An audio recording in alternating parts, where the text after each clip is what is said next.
Secret operation था धारा 370 हटाने से पहले खुफिया एजेंसियों का।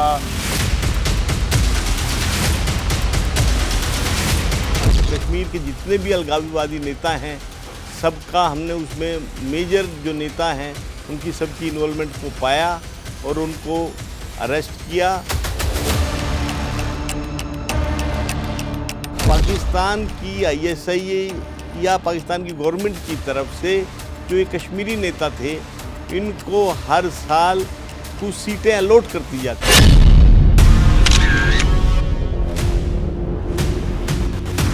आशिया अंद्राबी कश्मीर की जो लेडी अलगाववादियों थी, लोग या बच्चियों को जो उकसाती थी, जो इंस्टीट्यूशंस में लेडीज़ में काम आतंकवाद के सपोर्ट में कर रही थी, और श्रीनगर जेल में 200 से ज़्यादा आदमी तो हमारे एनआईए के हमें लगाने पड़े थे। 200 सर IC 814 से कनेक्टेड थे।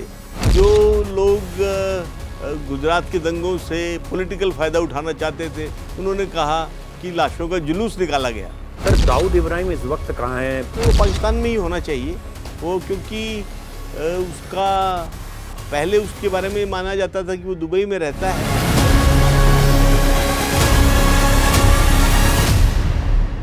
न्यूज़ 18 इंडिया के इस खास पॉडकास्ट में आज हमारे साथ मौजूद हैं नेशनल इन्वेस्टिगेशन एजेंसी यानी NIA के पूर्व DG YC मोदी जी, जो करीब 37 साल तक पुलिसिंग के अपने करियर में कई बड़े हाई प्रोफाइल केस की जांच कर चुके हैं। इसके अलावा RAW यानी research and analysis wing Bharat की खुफिया एजेंसी रॉ में भी 9 साल तक अपनी सेवाएं दे चुके हैं। CBI में लंबे वक्त तक कार्य कर चुके हैं और गुजरात गोधरा हिंसा के लिए बनाई गई सुप्रीम कोर्ट की निगरानी में SIT के प्रमुख सदस्य भी रह चुके हैं। तो सर आपका स्वागत है न्यूज़ 18 इंडिया के इस खास पॉडकास्ट में। आपको पुलिस पदक और राष्ट्रपति पुरस्कार से भी सम्मानित किया गया है। सर मेरा सबसे पहला सवाल ये है, आप करीबन 3.25 साल तक NIA में रहे बतौर DG, और आपके समय ही जम्मू कश्मीर में जो धारा 370 थी उसको हटाने की रूपरेखा तैयार की गई और धारा 370 हटाई गई। ये कितना चुनौतीपूर्ण था? क्या सीक्रेट ऑपरेशन था धारा 370 हटाने से पहले खुफिया एजेंसियों का, केंद्र सरकार का, NIA का? देखिए, ये देश के लिए बहुत बड़ी अचीवमेंट है कि धारा 370 इस सरकार में हटाई जा सकी। इनफैक्ट कोई भी व्यक्ति, पॉलिटिकल लोग भी इस बात पर विश्वास नहीं करते थे। बीजेपी की डिमांड ज़रूर थी, लेकिन मैं बीजेपी के बहुत लोगों को जानता हूँ, उनमें से किसी को भी ये विश्वास नहीं था कि धारा 370 उनके समय में हटाई जा सकती है। और सरकार ने ये अचीव किया, धारा 370 को हटाया।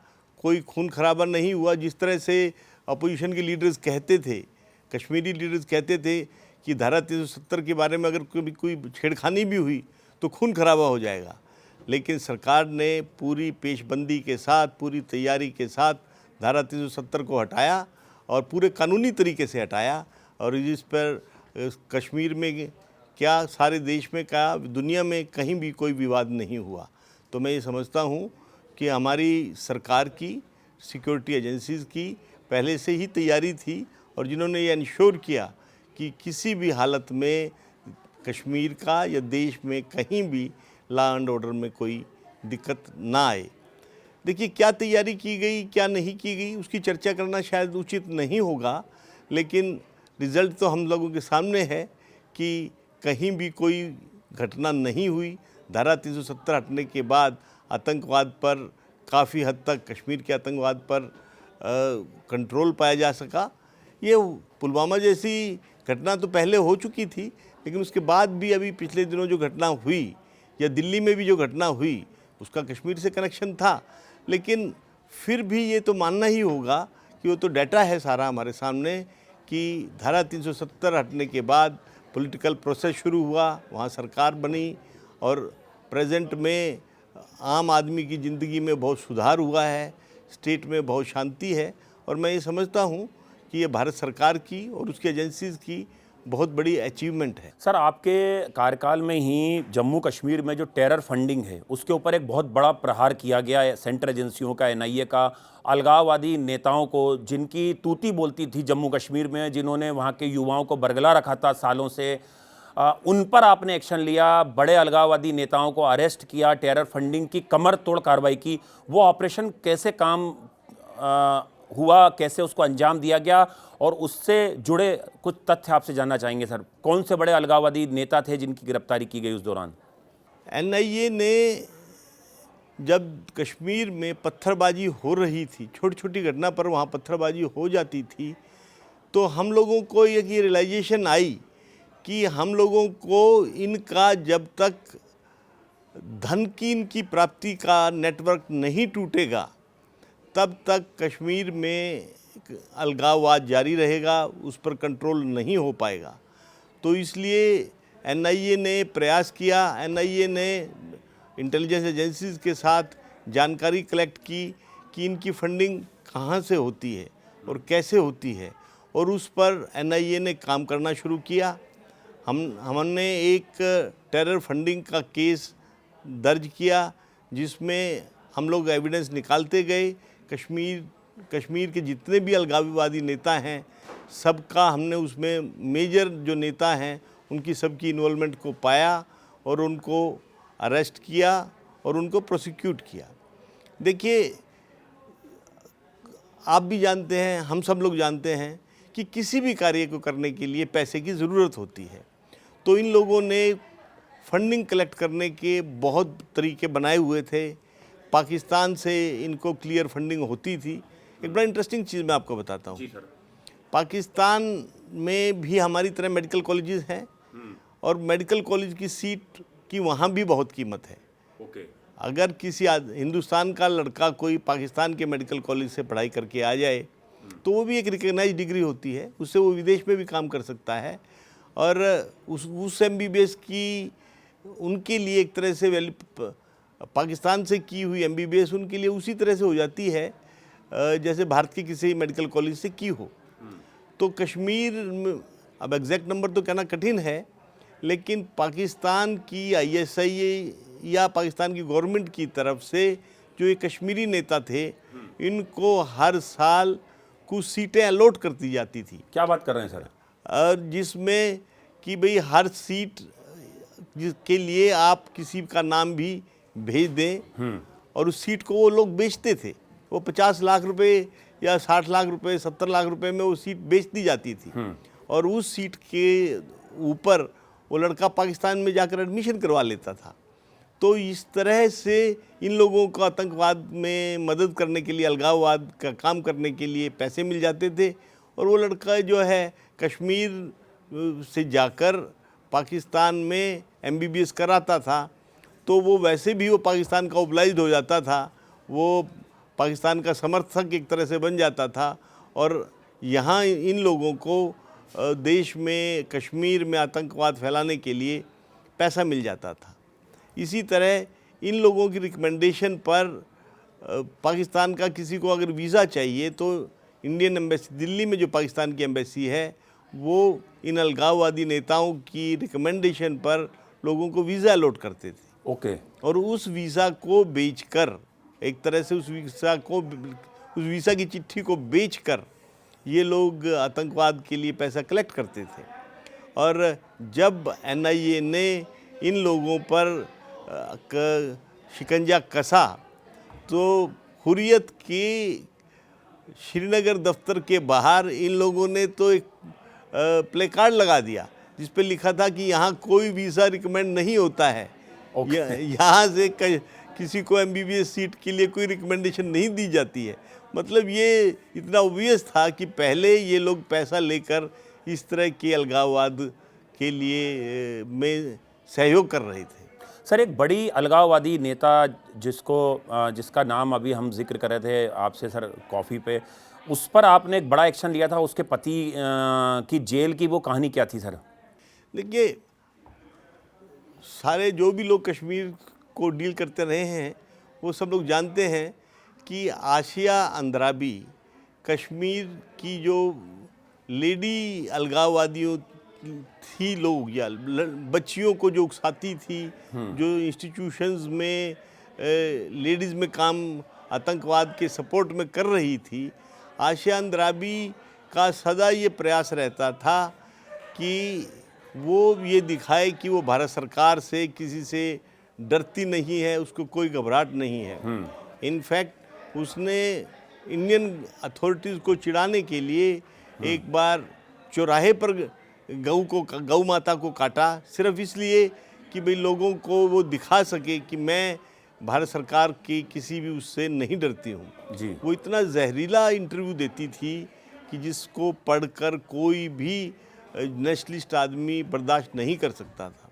एनआईए में हम लोगों ने निर्णय लिया, क्योंकि आशिया अंद्राबी पर स्टेट की अथॉरिटीज़ हाथ डालने में हिचकती थी। एनआईए ने ये निर्णय लिया कि इसको इसके जहरीले बयानों के ऊपर प्रोसिक्यूट किया जाए, और अभी उसको पिछले दिनों में सज़ा हुई है। तो और उसके हस्बैंड फख्तू, जो इनके कश्मीरी अलगाववादियों के वो आइडियोलॉग हैं, वो 100% प्रो पाकिस्तानी है, पाकिस्तान के इशारे पर काम करता है। तो उसका तो बहुत इंटरेस्टिंग था, उसका इतना भय था कि वो इवन जुडिशियल अथॉरिटीज़ उसको जो डेट लगाती थी वो इस तरह लगाती थी कि उसको जेल में ही ना जाना पड़े, वो थाने में रह जाते थे, और थाने में उसकी इतनी सेवा होती थी, उसको इतने लोग मिलने आते थे। तो एनआईए ने ये इंश्योर किया कि ये आदमी को जेल में रखा जाए। और हमने इनफैक्ट जब श्रीनगर जेल में रेड की थी, और श्रीनगर जेल में 200 से ज़्यादा आदमी तो हमारे एनआईए के हमें लगाने पड़े थे। 200 सर? हाँ, सुबह 4 बजे हम लोगों ने रेड की। 200 तो हमारे आदमी थे, बाकी लोकल पुलिस के थे, सेंट्रल एजेंसीज के लोग थे। तो वहाँ हम लोगों ने पाया कि जेल में ही इन लोगों ने इस तरह के पोस्टर लगाए। जेल में अंदर जाके तो ये लगता था जैसे ये आतंकवादियों का अड्डा है।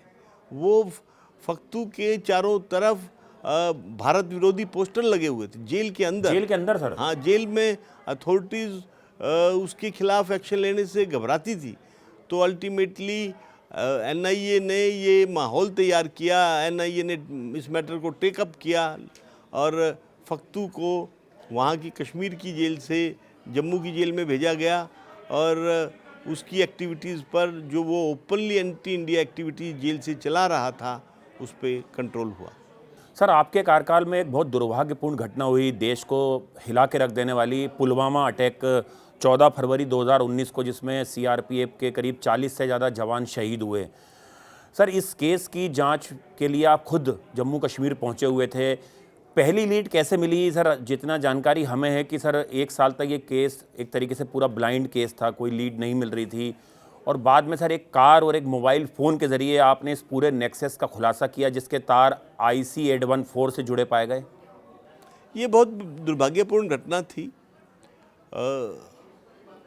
इसमें कोई शक नहीं कि जब ये घटना हुई उस समय हम लोगों को या किसी भी इंटेलिजेंस एजेंसी को ये आइडिया नहीं था कि इसके करने वाले कौन हैं।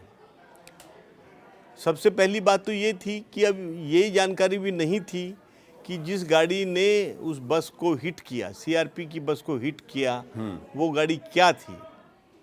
और मेरी टीम तो उसी दिन पहुंच गई थी घटना के बाद, और मैं 2 दिन बाद वहाँ जब कश्मीर में गया हूँ, स्पॉट पे गया हूँ, तब मैंने वहाँ लोगों से बात किया। तो सब लोग ये तो कह रहे थे कि ये कोई मारुति की गाड़ी थी, लेकिन वो मारुति की क्या गाड़ी थी, मारुति की क्या सियाज कार थी, ये मारुति 800 थी या उसकी वैन थी, किसी को कोई आइडिया नहीं था। तो हमने वही निर्णय लिया कि हम लोगों को मारुति के इंजीनियर्स को गुड़गांव से बुलाना चाहिए, जो देखकर हमें ये बता पाएँ कि ये गाड़ी क्या थी। जब वो इंजीनियर की टीम वहाँ पहुँची, उन्होंने भी सारे एरिया का निरीक्षण किया, क्योंकि इसके जो गाड़ी के अंश थे वो बहुत दूर दूर तक पड़े हुए थे। जो तब तक ज़्यादातर को कलेक्ट कर लिया गया था, फिर भी वहाँ उन्होंने स्पॉट को देखा, फिर उस जो भी सामान रिकवर हुआ था उसको देखा, तो उसमें एक जगह जो है वो लोग सामान को देखकर, अवशेषों को देखकर उन्होंने कहा कि एक मारुति इको गाड़ी थी। मारुति इको वैन टाइप होती है, तो वो मारुति की वो गाड़ी थी। लेकिन ये जानकारी करना कि वो मारुति इको वहाँ कैसे पहुँची, किन किन हाथों में गई, तो उन्होंने कहा कि उनको बाई चांस वहाँ एक जो अवशेष था उसमें एक नंबर था, वो शॉकर के ऊपर, शॉक एब्जॉर्बर का नंबर था। इंटरेस्टिंगली शॉक एब्जॉर्बर का इंडिविजुअल नंबर नहीं होता है, वो लॉट होता है। ठीक है सर। लेकिन ये कंपनियां बड़े साइंटिफिक ढंग से काम करती हैं, तो उन्होंने बताया कि जब वो शॉक एब्जॉर्बर तैयार होते हैं वो शायद तीसरे दिन गाड़ी में लग जाते हैं। तो उन्होंने कहा कि हम इस लॉट से हम आपको अंदाजे से बता सकते हैं कि कौन सी गाड़ियाँ जो हैं वो में ये शॉक एब्जॉर्बर लगा होगा। तो फिर हमने उनके साथ मिलके ही काम किया, तो हमने 50 गाड़ियाँ आइडेंटिफाई की जो शिमला के डीलर्स के पास गई हैं। ओके। तो फिर हमने उन गाड़ियों का ट्रैक करना शुरू किया और जम्मू कश्मीर पुलिस ने बहुत सहयोग किया। उन्हीं के सहयोग से हमने 3-4 दिन में इस बात का पता लगा लिया कि कौन सी गाड़ी थी जो इस घटना में इस्तेमाल हुई थी। मतलब आप मेहनत का आप अंदाज़ा नहीं लगा सकते कि एक एक गाड़ी, क्योंकि हमारे यहाँ एक बड़ी प्रॉब्लम है कि कोई भी गाड़ी जो है वो आज हमारे यहाँ हर गाड़ी की सेल के बाद उसकी रजिस्ट्रेशन नहीं होती है, हम कागज़ दस्तखत करके दे देते हैं, वो इसी तरह गाड़ियाँ बिकती रहती हैं। तो वो ये जो गाड़ी है ये 7वें या 8वें हाथ में पहुंची थी जो इस घटना में इस्तेमाल हुई। कश्मीर में बड़ा इंटरेस्टिंग है कि जिस आदमी ने ये गाड़ी उसको सुसाइड बॉम्बर जो आदिल डार को दी थी वो उसका कज़न था। उसके कज़न ने जैसे ही हमारी टीम वहाँ तक पहुँचती है वो अपने आप को मिलिटेंट डिक्लेयर कर दिया और वो अंडरग्राउंड हो गया एक तरह से। तो एक कंफर्म हो गया। तब तक इनफैक्ट आदिल अहमद डार के परिवार ने ऑलरेडी ही उसका जनाना जो सेरेमनीज होती हैं वो कर दी थी। तो वो तो क्लियर था कि यही लड़का था। सर एक फ़ोन की भी कहानी इसमें आई थी सर। उसका क्या है कि लेकिन देखिए ये पता लगने से कि ये गाड़ी थी या इस लड़के ने सुसाइड किया, उससे हमारा केस तो नहीं खुला। तो हम लोग एक तरह से केस एक स्टेज पर बंद हो गया था, इन द सेंस कि हम लोगों को ये पता नहीं लग रहा, लीड नहीं मिल रही थी। लेकिन आप विश्वास नहीं करेंगे, हमारी टीम के 15-20 आदमी फिर भी इस पर काम कर रहे थे। हर कोई भी एनकाउंटर होता था उसमें जो भी कोई पकड़ा जाता था, कोई आतंकवादी मारा जाता था, उसके पास से जो भी रिकवरी होती थी उस सारे डाटा को हम लोग स्टडी करते थे। तो अगले साल जनवरी में 14 फरवरी की ये घटना है और अगले साल जनवरी एंड में हमारे को कश्मीर पुलिस से एक फ़ोन मिला और उस फ़ोन का डाटा हम लोगों ने स्टडी किया। उसके डाटा को जम्मू कश्मीर पुलिस ने भी स्टडी किया था, लेकिन हम लोग और गहन जांच करते हैं। हमारे पास बहुत साइंटिफिक टूल्स हैं जिसके बेस पे हमने डाटा निकाला और इस केस के परपेट्रेटर्स का हम लोगों को सारी जानकारी मिली और उस जानकारी पर हमने काम किया और एक एक लिंक को जोड़ा। सर सुना बहुत कई MB का डाटा था, उसमें ऑडियो रिकॉर्डिंग थी और उसका 814 IC 814 जो धुरंधर में जो ज़हूर मिस्त्री का जिक्र है उस परिवार से इस लिंक था, इस पुलवामा अटैक के मास्टरमाइंड था। देखिए ये जो करने वाले जो जैश की लोग हैं तो ये बेसिकली सेम परिवार से आते हैं और जो जम्मू IC 814 से कनेक्टेड थे वो उससे जो है अब सिर्फ इतना ही है कि भी IC 814 में क्योंकि मजबूरी में उन लोगों को छोड़ना पड़ा था और वो बात तक और अभी तक आतंकवादी घटना कर रहे हैं, वो तो एक अलग विषय है। लेकिन इस केस में हमारी टीम ने एक एक आदमी के खिलाफ जो भी एविडेंस हो सकता था वो हमने कलेक्ट किया, सारी फ़ोटोज़ तक कलेक्ट किया। हमारे पास फ़ोटोज़ हैं कि कैसे गाड़ी तैयार हुई, कैसे उस आदमी ने आदिल डार ने अपनी रिकॉर्डिंग की पहले कि क्योंकि इनका एक सिस्टम होता है कि कोई भी घटना करने से पहले ही ये रिकॉर्डिंग कर लेते हैं, क्योंकि उसके बाद तो आदिलदार अवेलेबल नहीं होगा, हाँ। उसकी तो जान चली जाएगी। तो उसको जो है ये फिर घटना के बाद रिलीज़ कर देते हैं तुरंत जैसी घटना होती है।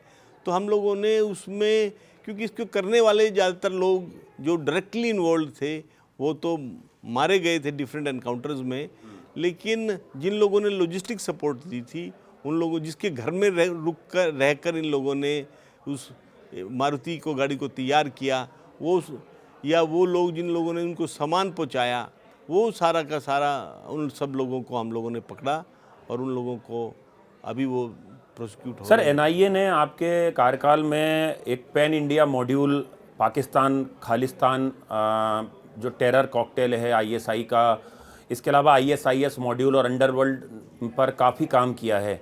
ये कैसे ये पूरा गठजोड़ काम कर रहा है और खालिस्तान और आईएसआई का सर जो खास तौर पे पंजाब को बहुत नुकसान पहुंचा रहा है, हम देख रहे हैं लगातार सर।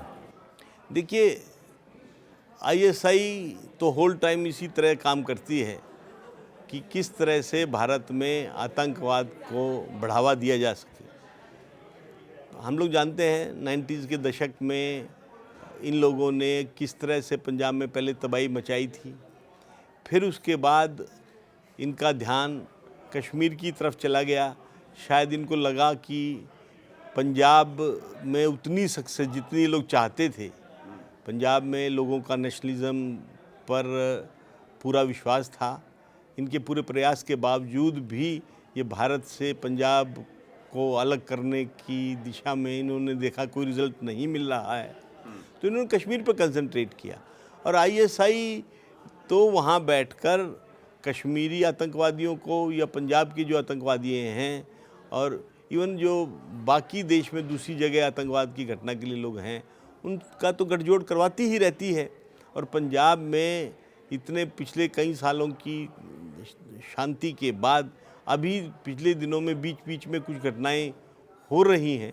ये तो हमारी सिक्योरिटी एजेंसीज़ और इंटेलिजेंस एजेंसीज़ ने मिलकर काफ़ी कंट्रोल किया हुआ है, लेकिन प्रयास तो पाकिस्तान की तरफ से जारी है। और ये जब सब लोगों को इसके लिए अलर्ट तो रहना ही पड़ेगा, तभी पाकिस्तान के मंसूबों को कंट्रोल किया जा सकता है। सर, ये जाली नोटों का कारोबार कैसे पूरा सिंडिकेट काम करता है, इस पे आपने काफ़ी काम किया है सर, फेक नोट करेंसी पे सर। देखिए, जाली नोट किसी भी टेरर फाइनेंसिंग के लिए या इवन देश की भारत की इकोनॉमी को डिस्टर्ब करने के लिए पाकिस्तान के पास एक बड़ा इंस्ट्रूमेंट है। और अभी तक हमारे संबंध इस तरह हैं कि हिंदुस्तान से लोग पाकिस्तान जाते हैं और हमारे लोग मिडिल ईस्ट में भी बहुत हैं। तो पाकिस्तान अपने यहाँ से अपने यहाँ पर करेंसी को छापकर मिडिल ईस्ट के थ्रू वह नेपाल हमारे पास भेजते थे। इंडिया में उसको, क्योंकि हमारे यहाँ डेमोक्रेटिक कंट्री है, रास्ते खुले हैं, तो लोग इनकी शह पर उनको कमीशन प्राप्त करके आ जाते थे और साथ में पैसा भी, फेक करेंसी भी आती रही है। और हमारे पास उसका कोई आंकड़ा तो नहीं था, लेकिन हमारे कॉन्फिडेंस बिल्डिंग मेजर्स के थ्रू इंडिया पाकिस्तान का में बॉर्डर ट्रेड अलाउड था और उस बॉर्डर ट्रेड में ये माना जाता था कि ये सदा भय रहता था कि इसके थ्रू फेक करेंसी भी आ सकती है, वेपन भी आ सकते हैं। आपको मैं एक इंटरेस्टिंग बात बताता हूँ फेक करेंसी के बारे में। करेंसी जिस देश से भी हम लोग इंक खरीदते हैं, जनरली शायद स्विट्ज़रलैंड वगैरह से आती है नोट छापने की जो इंक है, तो और जो जिस देश से जहाँ से पेपर भी आता है उससे एग्रीमेंट होता है कि वो हमारे पेपर, जो पेपर हमारे को दिया जा रहा है या जो इंक हमारे को बेची जा रही है, वो पाकिस्तान को नहीं दी जाएगी, दूसरे देशों को नहीं दी जाएगी। ओके। ताकि उस नोट का दुरुपयोग ना हो सके और कॉपी ना हो पाए। हाँ, कॉपी ना हो पाए, हमारे जैसा नोट ना बन पाए, नहीं बन पाए। लेकिन फिर भी आप जानते हैं कि ये सारी घटनाएं हो जाती हैं। तो वो लोग जो है पाकिस्तान वगैरह का प्रयास रहता था कि भाई जो इंक पाकिस्तान के आईएसआई का, कि जो इंक भारत की यहाँ इस्तेमाल होती है हमारी प्रिंटिंग में इस्तेमाल होती है, वही इंक किसी तरह से एक्वायर करके उस इंक से तो ऑलमोस्ट जेन्युइन नोट वो लोग बना सकते हैं। और जब सरकार, किसी देश की सरकार उस तरह की एक्टिविटी में शामिल हो तो उसको रोकना बड़ा कठिन हो जाता है। तब भी मैं यूँ समझता हूँ कि फेक करेंसी पर भारत में हम लोगों ने एक बार सर्वे भी करवाया था कि चिंता का विषय तो है, लेकिन उससे कोई इतना बड़ा नहीं है, घबराने की ज़रूरत नहीं है कि हमारी इकोनॉमी पर कोई बड़ा असर पड़े। हमारी इकोनॉमी का साइज़ बहुत बड़ा है और अगर कुछ फेक करेंसी हो भी, लेकिन पिछले दिनों में जब से नोटों में चेंजेस आए हैं, नए नोट बने हैं, तो मेरे ख्याल में फेक करेंसी की घटनाएं कम। सर, आपने बांग्लादेश पर भी काफ़ी काम किया है, कई टेरर मॉड्यूल को बस्ट किया है एजेंसीज़ ने। सर, ये बांग्लादेश अभी कितना बड़ा खतरा है? हाल में जब से वहाँ पे तख्ता पलट हुआ है शेख हसीना के बाद और लगातार घुसपैठ की कोशिश की जा रही है बांग्लादेश से, इस पे कोई ऑपरेशन आपके वक्त हुआ हो? और अभी क्या मॉडस है बांग्लादेश टेरर का? सर, पाकिस्तान आईएसआई, लश्कर जैश के कई बड़े कमांडर्स बांग्लादेश गए भी हैं, वहाँ पे उन्होंने मीटिंग की है। जैश ए मोहम्मद की जो महिला विंग है वो भी बांग्लादेश में लॉन्च हुई है, जिसमें बहुत सारी महिलाओं को रिक्रूट किया गया है भारत के खिलाफ।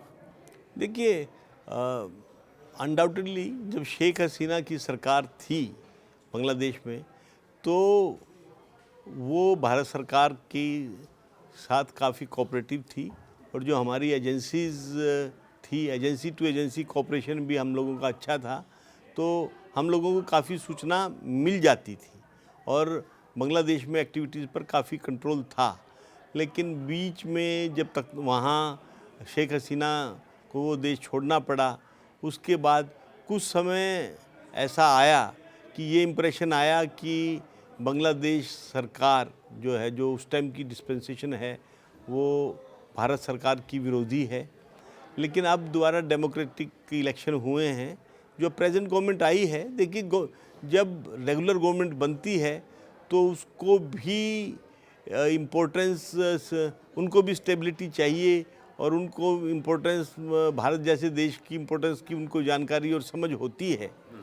तो मैं यूँ समझता हूँ कि जो प्रेजेंट गवर्नमेंट है बांग्लादेश की, वो इस बात पर कॉन्शियस रहेगी कि उनको कोई ऐसी कार्रवाई नहीं करनी चाहिए जिससे भारत सरकार के हितों को नुकसान पहुँचे। और अनडाउटेडली हमारी एजेंसीज तो अलर्ट हैं ही, तो मैं यूँ समझता हूँ कि ध्यान रखने की तो ज़रूरत है, पर कोई इतनी बड़ी चिंता एज सच अभी इस स्टेज पर करने की ज़रूरत नहीं है। लेकिन एजेंसीज हमारी अलर्ट रही, साउथ में, बेंगलोर में और कई जगह जो है वो बांग्लादेश से आए हुए लड़कों ने आतंकवाद की घटनाओं को अंजाम दिया, लेकिन वो समय रहते पकड़े भी गए और उनको सजा भी हुई। सर, धर्मांतरण कितना बड़ा आपको लगता है एक बहुत बड़ा इशू है इस समय भारत में? धर्मांतरण जिस तरह से किया जा रहा है, हिंदू लड़कियों को बरगलाया जा रहा है और दूसरा धर्म उनसे उन्हें अपनाना पड़ रहा है किसी न किसी मजबूरी में या ब्लैकमेल करके। ये पूरा नेक्सस एक इंटरनेशनल सिंडिकेट का हिस्सा है। आपने एनआईए में रहते हुए भी इस पर काफ़ी काम किया है। देखिए, धर्मांतरण समस्या के कई पहलू हैं, लेकिन जो फोर्सिबल हमारे कॉन्स्टिट्यूशन में किसी को बरगलाकर या फोर्सिबल धर्मांतरण करने का अलाउ नहीं है, तो ये जो लव जिहाद की नाम पर काफ़ी कोशिश होती रही है, पीएफआई के ऐसे इंस्टांसेस ज़रूर आए हैं कि वो कुछ लोगों ने हिंदू लड़कियों को बरगलाकर उनसे शादी की, लेकिन शादी करने के बाद जो है फिर उनका एक वहाँ इंस्टीट्यूशन भी है, सत्यमूर्ति क्या नाम मुझे ध्यान नहीं है, साउथ में, जहाँ वो शादी करने के बाद उनको 15 दिन की या महीने की ट्रेनिंग भी मुस्लिम रिलीजियस एक्टिविटीज़ की, ट्रेडिशंस की जानकारी करवाते हैं। लेकिन वो एक, मैं यूँ समझता हूँ कि वो कितना भी जोर लगा लें, कोई बहुत बड़ा धर्मांतरण कोई वो करवा पाएंगे, वो ऐसा नहीं है। कोशिश उनकी तरफ से रहेगी, लेकिन जो क्योंकि पीएफआई पर अब बैन लग गया है, तो सरकार मुझे लगता है कॉन्शियस है और एक्शन हो रहा है। सर, केंद्र सरकार, देश के प्रधानमंत्री, गृह मंत्री का जो एक पूरा विजन था वो सफल होता हुआ नजर आ रहा है, नक्सल फ्री इंडिया। हम देख रहे हैं कि कैसे हर स्टेट में नक्सली सरेंडर कर रहे हैं या मारे जा रहे हैं। आपकी नज़रों से ये कैसे संभव हुआ और कितनी बड़ी चुनौती सर नक्सल से लड़ना सर? पिछले 2 दशकों में नक्सलवाद हमारे लिए एक बहुत बड़ी, देश की लैंड ऑर्डर के लिए बहुत बड़ी चुनौती थी, बहुत बड़ी समस्या थी। ये रेड कॉरिडोर देश के 20% के आसपास हिस्से में फैला हुआ था और साउथ की स्टेट से लेकर और बिहार झारखंड तक हमारा सेंट्रल जो एरिया था वो सारा नक्सलवाद से प्रभावित था।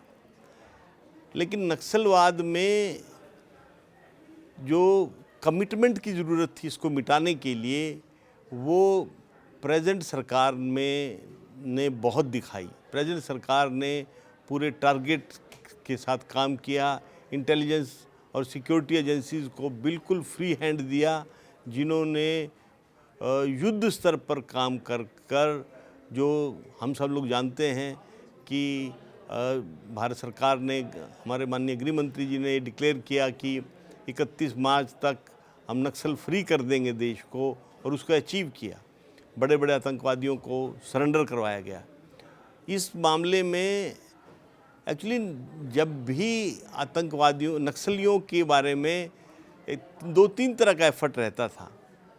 एक एफर्ट था सरकार का कि जो नक्सलवादी सरेंडर कर मुख्य धारा में आना चाहते हैं उनका सरेंडर करवाया जाए, उनका सरेंडर एक्सेप्ट किया जाए और उनको रिहेबिलिटेट किया जाए। और रिहेबिलिटेट के लिए सरकार की पॉलिसी है, उनको फंड्स भी दिए जाते हैं, कुछ नया काम करने के लिए उनकी ट्रेनिंग भी करवाई जाती है और उनको कुछ साल तक मंथली पैसा भी दिया जाता है ताकि वो ठीक से सेटल हो सके। और कुछ आतंकवादी जो सरेंडर के लिए तैयार नहीं होते, नक्सलवादी जो तैयार नहीं होते, उनको न्यूट्रलाइज करते हैं एजेंसीज, जो सिक्योरिटी एजेंसीज हैं उन पर एक्शन लेती हैं। और जो पकड़े जाते हैं आतंकवादी, जो सरेंडर भी नहीं करते हैं और जो जिंदा पकड़े जाते हैं, उन आतंकवादियों पर या जो उनके सपोर्टर्स हैं, जो उनको फाइनेंशियल सपोर्ट देते हैं, उन सब पर जितने भी बड़े बड़े केसेस में एनआईए ने इन्वेस्टिगेशन की और एनआईए ने उनको सज़ा दिलवाई। तो एनआईए का इस बड़े महायज्ञ में भी एनआईए की आहुति थी। एनआईए बहुत कॉन्शियसली और एक्टिवली ऐसे एरियाज़ में, चाहे वो झारखंड में हो या जो यहाँ छत्तीसगढ़ में हो, उड़ीसा में हो, महाराष्ट्र में हो, इन सब पे एनआईए ने काम किया और काफ़ी जो भी आतंकवादी पकड़े गए उनको प्रोसिक्यूट किया, उनको लॉ फेस करने के लिए मजबूर किया और उनको सज़ा करवाई। तो मैं यूँ समझता हूँ कि ये 2 बड़ी घटनाएं, आर्टिकल 370 का रिमूवल और नक्सलवाद पर काबू पाना, मैं ये समझता हूँ कि ये सरकार की, सारे देश की बहुत बड़ी अचीवमेंट है और हमारी सारी सिक्योरिटी एजेंसीज़ और पॉलिटिकल लीडरशिप इसके लिए धन्यवाद की पात्र है। सर, गुजरात में जो गोधरा हिंसा हुई थी उसको पूरे देश ने देखा और उसके बाद सुप्रीम कोर्ट ने एक जांच कमेटी बनाई, उसके आप सदस्य भी थे। सर, गोधरा का सच क्या है जो शायद बहुत सारे लोगों ने नहीं सुना? बहुत सारी चीज़ें तो पब्लिकली आ चुकी हैं। देखिए, ये बहुत अनफॉर्चुनेट घटना थी। पहली वो घटना थी और उसके फलस्वरूप गुजरात में दंगे हुए। उन सब में जो 9 मेजर केसेस थे, बड़े केस जिसमें हुए, उन 9 केसेस की इन्वेस्टिगेशन के लिए भारत सरकार तो नहीं कहेंगे, मतलब सुप्रीम कोर्ट के आदेश पर एसआईटी कॉन्स्टिट्यूट हुई और सुप्रीम कोर्ट ने उसमें एक सदस्य के रूप में मुझे भी चुना गया था। मैंने कुछ समय पहले ही मेरी सीबीआई की डेपुटेशन ख़त्म हुई थी, तो उन्होंने मुझे चुना, उस टीम का मेंबर बनाया था। तो हम लोगों ने उन केसेस की पूरी तरह से इन्वेस्टिगेशन की, एक स्टेप तक इन्वेस्टिगेशन की और मुझे बड़ी खुशी है कि हम लोगों ने जो इन्वेस्टिगेशन की थी वो सारी कोर्ट्स ने जस्टिफाई की और जो भी लोग उसमें दोषी पाए गए थे उन सबको सज़ा हुई। और ये तो देखिए पॉलिटिकल ब्लेमबाजी है, कभी एक ने दूसरे पे ब्लेम लगाया, लेकिन जो भी शामिल थे, जिसके भी खिलाफ एविडेंस था, वो सारा हम लोगों ने कलेक्ट किया और जो भी दोषी थे उनको प्रोसिक्यूट किया। और ये बड़ी सेटिस्फेक्शन की बात है कि उन सबको सज़ा भी हुई। सर, कॉन्स्पिरेसी का कोई ऐसा किस्सा जो आपको अभी तक आपके जहन में याद हो, गोधरा हिंसा का, साजिश का कोई ऐसा सूत्र कोई? देखिए, ये तो हम सब जानते ही हैं कि जो ट्रेन जलाने की घटना हुई थी और जिसमें इतने लोग मारे गए थे, उसके बाद जो भी रिएक्शन हुई थी वो नेचुरल रिएक्शन थी। उसमें क्योंकि लोगों में इतना गुस्सा था। और देखिए, ये एलिगेशन की तो बात जहाँ तक बात है, हमारे यहाँ किसी की डेड बॉडी ली जाती है तो हम कहते हैं उसका फ्यूनरल प्रोसेशन था। जो लोग गुजरात के दंगों से पॉलिटिकल फ़ायदा उठाना चाहते थे, उन्होंने कहा कि लाशों का जुलूस निकाला गया। अरे भाई, हमारे यहाँ तो किसी भी डेड बॉडी जो जाती है उसको अंग्रेजी में फ्यूनरल प्रोसेशन कहते हैं। अर्थी को ले जाना ही फ्यूनरल प्रोसेशन कहते हैं। अब उसको इस तरह कहा गया कि भाई वो तो फ्यूनरल प्रोसेशन निकाले गए, और वो प्रोसेशन कोई नहीं निकाले गए थे। उसका कोई ऐसा, हम लोगों ने लोगों से एक लोगों से उस ज़माने में एविडेंस पे बात की, लोगों का स्टेटमेंट रिकॉर्ड हुई, तो वो ऐसा कोई बात नहीं। तो मेरा ये कहने का मतलब है कि उसमें जो भी एलिगेशन लगाए जा रहे थे वो बिना मतलब के एलिगेशन थे, काफ़ी एग्जैजरेटेड एलिगेशन थे। और जो तत्कालीन सरकार थी वो उन्होंने गिवन सर्कमस्टांसिस में बेस्ट पॉसिबल काम किया था, दंगों को रोकने की कोशिश की थी।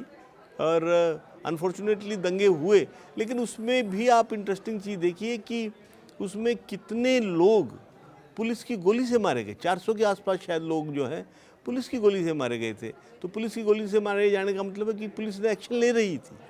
तो मैं यूँ समझता हूँ कि जो दंगों का सच है वो SIT की इन्वेस्टिगेशन में निकला, और जो भी एविडेंस कलेक्ट किया जा सकता था वो हम लोगों ने कलेक्ट करके कोर्ट के सामने दिया। सर, दाऊद इब्राहिम इस वक्त कहाँ है? भारत सरकार लगातार कोशिश कर रही है उसको न्यूट्रलाइज करने के लिए। ये बड़ा कठिन सवाल है कि वो कहाँ है। वो तो हमारी प्रेजेंट की इंटेलिजेंस एजेंसी जानती होंगी, पर जितना हम लोग पढ़ते हैं अखबारों में, मैं आज मुझे तो कोई, और आप जब रहे भी हैं NIA में सर, तब भी आपने कई इनपुट्स कलेक्ट किए। तो अब तो ऑथेंटिक जानकारी तो कोई नहीं है मेरे पास, लेकिन जहाँ तक अखबारों में हम लोग पढ़ते हैं और मेरी जानकारी के हिसाब से वो पाकिस्तान में ही होना चाहिए। वो क्योंकि उसका पहले उसके बारे में माना जाता था कि वो दुबई में रहता है, पर जिस तरह से भारत सरकार के दुबई की अथॉरिटीज़ से संबंध हैं, वहाँ की रूलिंग लीडरशिप से भी संबंध हैं, मेरा मानना ये है कि वो अब पाकिस्तान में ही होगा, उसका दुबई में रहना कठिन होगा। शुक्रिया सर, न्यूज़ 18 इंडिया के इस खास पॉडकास्ट में आपने हमें वक्त दिया। तो ये थे YC मोदी जी। आपने सुना कि किस तरह से नक्सल को लेके जम्मू कश्मीर में धारा 370 हटने से लेकर, इसके अलावा खालिस्तान, आतंकवाद, अंडरवर्ल्ड, और किस तरह से अलगाववादी नेताओं पर एक तरीके से एक बड़ी चोट जो है भारत की एजेंसियों ने पहुंचाई, उस सब पर सर ने हमारे सारे सवालों के जवाब दिए।